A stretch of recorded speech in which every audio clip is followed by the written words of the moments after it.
Zaid Saban's head throbbed. It had not been a productive day, and he was looking at his phone instead of the files he knew he ought to be reviewing. Outside his door, the floor was still and quiet. He had observed that the schedules of the barristers who worked there were variable. On some days, the place burst into activity, people striding through the corridors with their robes flapping about them like butterfly wings, the printer whirring as the final pages of briefs were appended. On other days, it was so devoid of visible activity that he could creep through the corridor and press his fingers against the nameplates of others. He envied their permanence, their sense of unencumbered belonging within these walls. Soon it would be time for Friday drinks in the floor's conference room. Before Zaid had commenced the barrister's readership program several months ago, his tutor James Arnold had mentioned that Oakford Grey was known for its sociable atmosphere. It was true that the barristers on the floor were not unfriendly.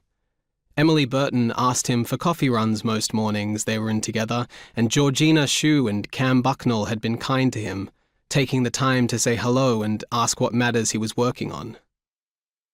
There was even another barrister, Imran Tahir, whose skin was several shades darker than Zaid's and who was a renowned expert on defamation. But even with them, Zaid couldn't relax. Over the years, he had studied how to speak to people, to stand and smile and offer the occasional witticism with a glass of sparkling water in his hand, but simply being present in these settings exhausted him, and afterwards he would go home and fall asleep on the couch, the glass hand tucked under his head. My head hurts. Why are we always on the brink of a Saturday but never quite reaching it? Emily had appeared at his door, a muesli bar in her hand. She broke off a piece of it with her fingers, popping it into her unpainted mouth. Zaid noticed she wore very little makeup, her clothing fitted and unadorned, all angular lines from neckline to shoe.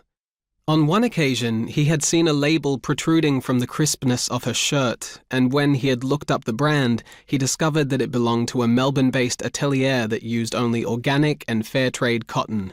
That did not surprise him. Emily had expressed opinions on the need for ethical consumption before, counterbalancing it with the expense it incurred and consequent lack of accessibility. It was a habit of hers to present an argument and then follow it immediately with its rejoinders. A tiny spray of crumbs landed on the carpet, but Emily didn't look down.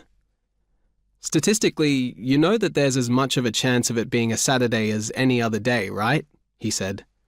"Statistically, you know there's as much of a chance of Michael finally pronouncing your name correctly tonight as any other night, right?" Emily laughed as she sat down on the chair across from his desk, her orderly brown hair flicking against the tiny earrings that hung just behind it. The impersonal reader's room that he occupied was a way station to the longevity Zaid hoped to achieve here once he qualified as a barrister. Up until very recently, he had been a senior and well-remunerated lawyer at a prestigious law firm, but he was now a reader, the imprecise and elegant title assigned to trainee barristers. It was by no means guaranteed that he would be granted a space on the floor once he had completed his readership, and he was reminded of it each time he entered this room. "Zaid," he said now. "I might start calling myself that instead. It has a nice ring to it, don't you think? Just wait until he gets started on the difficulties of sourcing French provincial cabinetry. I had a great chat with him about it last week. You'd know more about that topic than I would, I dare say." "I dare say you're correct. It's the kind of thing my dad might mention after a glass of wine, too," she said in her customary deadpan manner of self-deprecation, which she often used when rendering the implicit differences between them explicit.